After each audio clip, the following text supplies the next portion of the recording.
హనుమత్ ప్రదక్షిణం చేసేటప్పుడు చెప్పవలసిన శ్లోకం ఏమిటో పరాశర సంహిత చెప్పింది.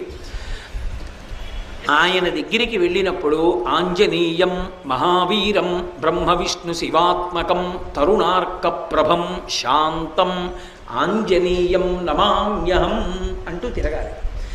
పరమ మౌనంతో ఆ శ్లోకం ఒక్కటి చదువుకుంటూ గర్భిణి స్త్రీ ఎలా తిరుగుతుందో అలా తిరగాలి. కనీసంలో కనీసం హనుమ జయంతి నాడు 3 మాటలు తిరగాలి. కనీస ధర్మం అది. 3 మాటలు తిరగాలి. 3 మాటలు తిరిగేటప్పుడు ప్రతిసారి తిరిగి వచ్చి ఒక చోట ఆగి శ్లోకం చెప్పి మళ్ళీ తిరగాలి ప్రదక్షిణంగా.